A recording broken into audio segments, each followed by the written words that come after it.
Baik, selamat malam Prof. Terima kasih atas waktu dan kesempatan.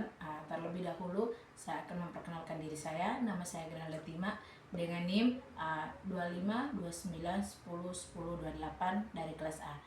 Pada kesempatan ini, saya akan mempresentasikan artikel yang telah diselesaikan dari kelompok kami dengan judul artikel di sini Rancangan Bangun Aplikasi Pembelajaran Bahasa Inggris dengan Bahasa Isyarat ASL untuk anak tunarungu. Pada bagian pertama di sini saya akan menjelaskan pada bagian latar belakang. Di era global, kemampuan berbahasa Inggris sudah menjadi sangat penting untuk berkomunikasi baik secara internasional, bisnis, dan berpendidikan. Dengan lebih dari 53 negara yang menggunakan bahasa Inggris sebagai bahasa resmi dan sekitar 400 juta penutur, bahasa ini telah menjadi jembatan berkomunikasi baik secara global yang tidak dapat digantikan. Yang kedua di sini ada pula rumusan masalah. Rumusan masalah ini dibagi menjadi dua. Yang pertama, bagaimana merancang aplikasi pembelajaran bahasa Inggris berbasis ASL untuk anak tunarungu. Dan yang kedua, bagaimana efektivitas aplikasi Xparagen. Yang berikut tujuan dari penelitian ini. Tujuan dari penelitian ini dibagi menjadi 3 bagian. Yang pertama, merancang aplikasi Xparagen. Yang kedua, membantu siswa tunarungu memahami bahasa Inggris. Dan yang ketiga, menyediakan media pembelajaran visual dan interaktif. Yang ketiga, metode penelitian. Pada metode penelitian ini dipilih satu metode, yaitu metode waterfall. Pada metode waterfall dibagi menjadi 3 bagian. Yang pertama, rekrutmen. Rekrutmen merupakan tahap yang bertujuan untuk mengumpulkan data untuk mengidentifikasikan kebutuhan perangkat lunak untuk mencakup deskripsi sistem, fitur sistem, serta kebutuhan fungsional dan non-fungsional. Yang kedua, desain. Pada tahap ini dilakukan perancangan sistem untuk mendefinisikan perangkat lunak baik secara proses ini meliputi perancangan diagram UMI. Yang ketiga, implementasi. Pada tahap implementasi ini, program yang dilakukan itu untuk melalui penulisan kode dan membuat aplikasi. Pada bagian yang berikut itu pengumpulan data. Untuk pengumpulan data ini, yang pertama itu kuesioner.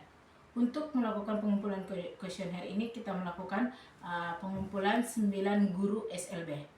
Dari pengumpulan 9 guru SLB ini digunakan untuk mendapatkan data yang valid, serta penelitian ini menggunakan metode kuesioner melalui Google Form yang disediakan kepada 9 guru bahasa Inggris di SLB yang berasal dari 8 kabupaten dan 1 kota, yaitu kota Madayu. Yang berikut studi literatur. Pada studi literatur ini dilakukan dengan mencari referensi teori yang relevan dengan topik dan permasalahan yang dibahas dalam penelitian ini. Ada pula rancangan sistem. Rancangan sistem ini dibagi menjadi 3 bagian. Yang pertama, use case diagram. Use case diagram ini untuk mengembangkan fungsionalitas yang diharapkan dari sistem serta interaksi antara aktor dan sistem. Yang berikut, activity diagram.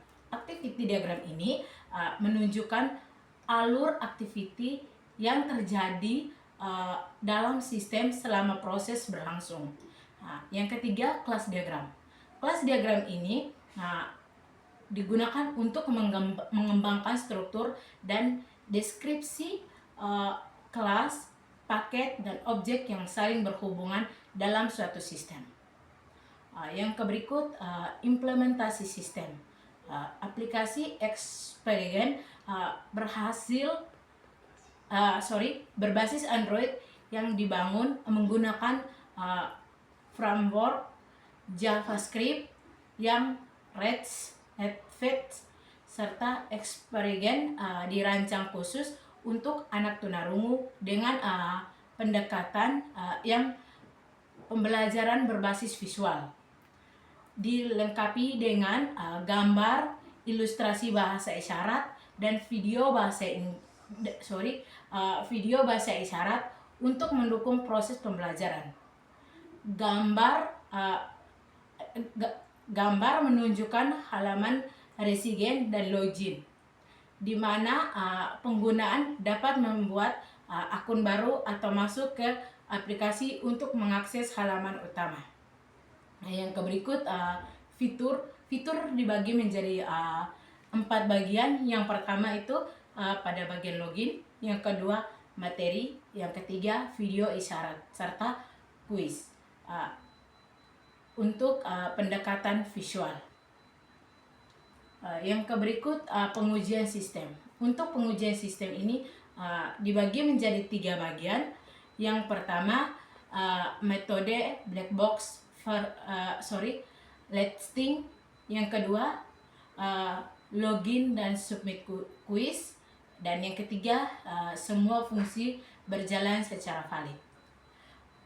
Yang berikut ada pula kesimpulan dari artikel ini. Yang pertama, Xperigen berhasil dirancang. Yang kedua, menggunakan pembelajaran visual ASL. Dan yang ketiga, layak digunakan untuk siswa tunarungu. Yang terakhir, ada pula saran dari artikel ini. Yang pertama, melakukan pengujian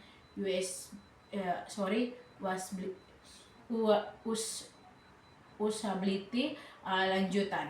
Yang kedua, pengembangan fitur dan materi. Sekian dan terima kasih.